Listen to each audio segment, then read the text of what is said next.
Prenez place, s'il vous plaît. Je pense qu'il y a à peu près autant de monde que ce matin pour le ministre en charge du numérique. Donc je suis assez flatté, même si j'y suis absolument pour rien en fait. Voilà. Donc je suis très heureux de vous accueillir tous. Je crois que c'est la première fois depuis 16 ans qu'on organise le Game Summit qui a autant d'étudiants. On a très largement ouvert les vannes aujourd'hui.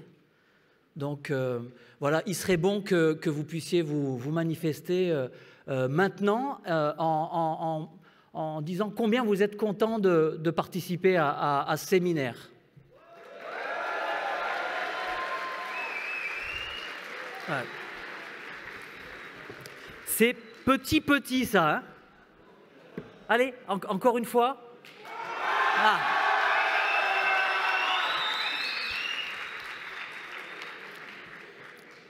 Très bien. Donc je voulais savoir si Jacques Bajon était là. Jacques, tu n'es pas là? Non, il n'est pas là. Bon. Bien. Alors on a concocté un programme aujourd'hui où on va faire le point sur un certain nombre de technologies ou de concepts qui sont particulièrement porteurs ou qui vont être porteurs dans les années qui viennent. Et on commencera par la réalité virtuelle. Je crois qu'il était bon de faire un point après un an de commercialisation des premiers casques de réalité virtuelle.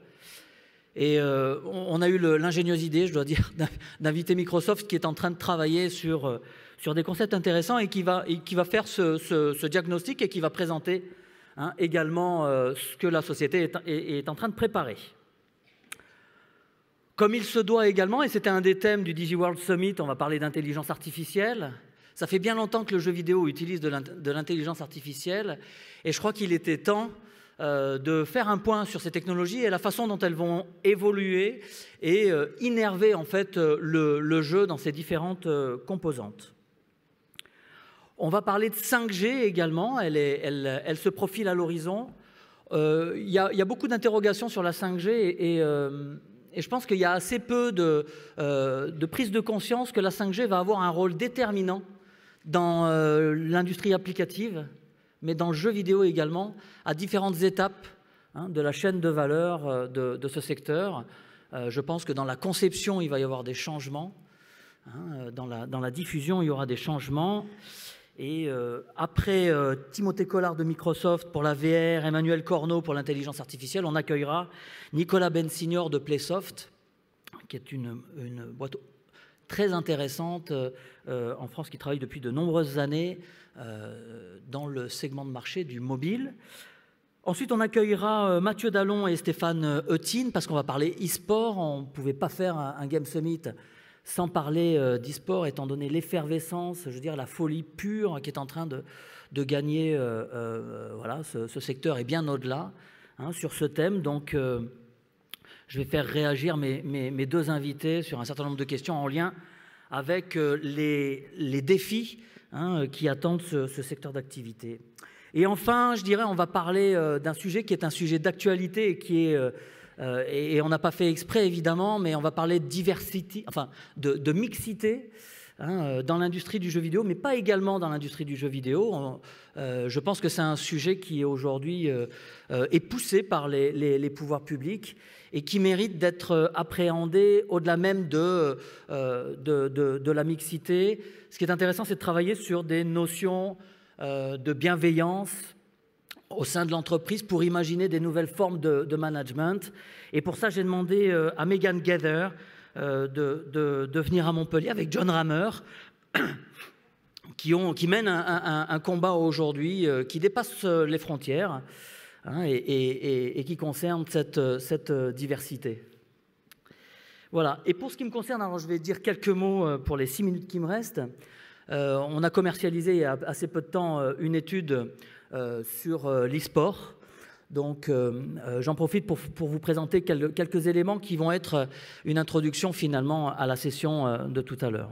On s'est intéressé à l'e-sport parce que c'est un écosystème qui est particulièrement bien équilibré. Aujourd'hui, il est tellement bien équilibré que ce segment-là est en train d'exploser, mais avec une grande sérénité et un grand professionnalisme.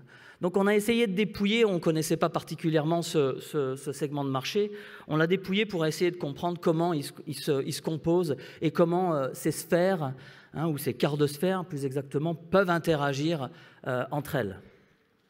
Donc on s'est intéressé à la sphère de l'industrie du jeu vidéo, composée des développeurs, des éditeurs et des distributeurs. Cette sphère-là poursuit 4 objectifs principaux. Construire une communauté de joueurs, et autant que faire se peut, maintenir cette communauté de joueurs au travers d'un jeu e-sport.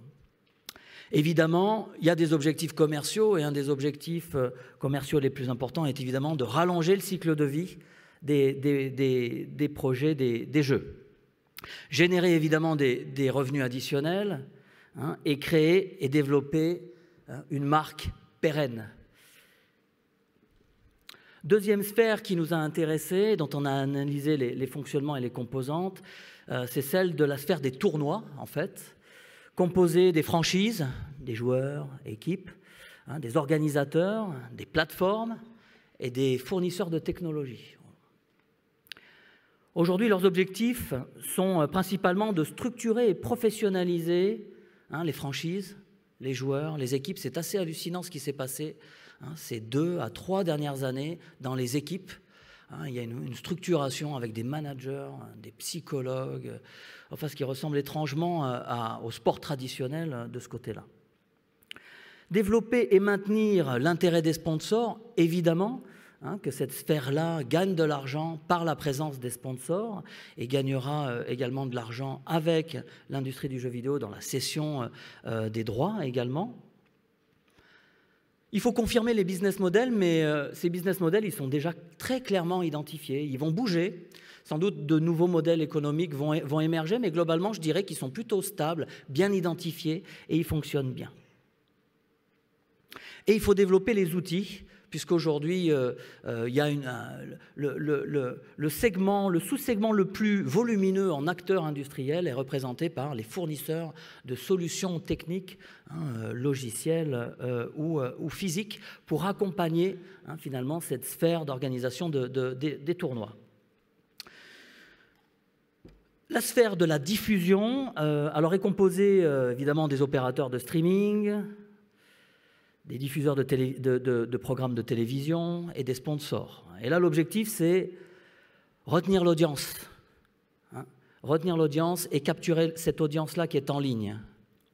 Deuxième objectif, attirer une audience au-delà des millennials, puisque c'est principalement cette génération-là qui est intéressée par l'e-sport, mais l'enjeu, à mon avis, et notamment avec l'e-sport sur mobile, va aller bien au-delà dans les années à venir.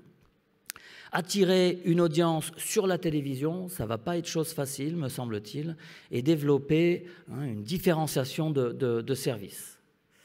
Dernière sphère, la sphère qui est un petit peu ignorée, et au fond c'est celle qui va être sans doute la plus rémunératrice pour ce secteur d'activité. Et on a véritablement besoin de cette sphère-là, puisqu'elle va injecter des sommes assez importantes dans l'écosystème de l'e-sport. Et je crois qu'il ne peut pas s'en passer pour continuer à grandir. Donc l'objectif des sociétés de jeux d'argent et de paris, c'est évidemment de monétiser l'audience, à la fois des joueurs amateurs, des spectateurs, mais aussi des joueurs professionnels. Convertir les utilisateurs, les spectateurs donc, à du jeu d'argent et à du pari. Et diversifier l'offre. Je crois qu'il y a énormément de choses très intéressantes qui sont en train, ou très étranges même parfois, qui émergent. Voilà, donc c'est un secteur d'activité qui est promis à un bel avenir. Alors, à 2021, on estime que c'est 3 milliards d'euros de chiffre d'affaires. Ouais. Et au fond, ce n'est pas si énorme que ça, dans la mesure où le chiffre d'affaires aujourd'hui du jeu vidéo, sans tout ce qui est équipement, est d'environ 60 milliards d'euros. Donc, ce n'est pas beaucoup. Mais si on tire la ligne de tendance comme ça jusque dans les années 2030, voilà, on pourrait arriver à une part assez importante.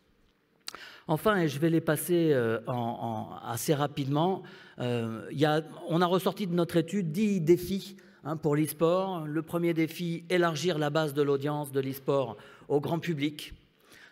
On ne peut plus désormais intéresser uniquement on va dire, ces early adopters de de ce spectacle.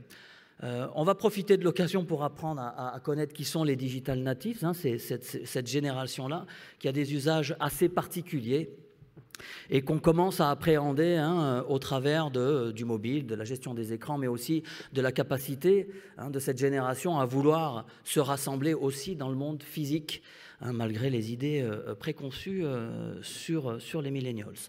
Encourager la starification des équipes et des joueurs, bien entendu, ça va de pair et c'est plutôt assez naturel. Et on s'aperçoit aujourd'hui, on pourra en parler tout à l'heure, qu'il y a une starification qui opère très simplement. Développer les outils techniques le long de la chaîne de valeur, on en reparlera tout à l'heure. 6. Structurer et professionnaliser le segment des joueurs. Il est en train de s'assumer aujourd'hui et de s'organiser, mais il y a encore hein, beaucoup de choses à faire. Hein. Il y a des statuts de joueurs professionnels, mais pas dans tous les pays. 7. Structurer l'e-sport amateur, c'est un petit peu un absent de mon point de vue dans la structuration de ce segment de marché. Ce sont peut-être les bars e-sport qui structurent l'e-sport amateur. Il y a sans doute des choses à creuser de ce côté-là et peut-être pas nécessairement dans les bars. Développer une stratégie industrielle e-sport, c'est plutôt pour les éditeurs hein, et les développeurs de jeux. Aujourd'hui, on est en train d'écrire la grammaire de l'e-sport, hein, que ce soit au niveau éditorial ou au niveau des game concepts et des gameplays. Et cette grammaire continuera hein, d'évoluer dans les années à venir. Légiférer, évidemment, sur le gambling e-sport, c'est fondamental pour autoriser, pour permettre à cet écosystème de capter une partie des revenus colossaux que ces sociétés vont générer. Et enfin, l'incontournable, hein, sujet médiatique et assez tortueux, pour ne pas dire torturé, faire de l'e-sport un sport olympique. On n'en est pas encore là. En tout cas, ce sera un moyen assez intéressant hein, de passer un cap, si le cap est passé rapidement. Voilà, je vous remercie de votre attention et puis je vous invite à accueillir chaleureusement Timothée Collard de Microsoft qui va enchaîner sur la réalité virtuelle. Merci.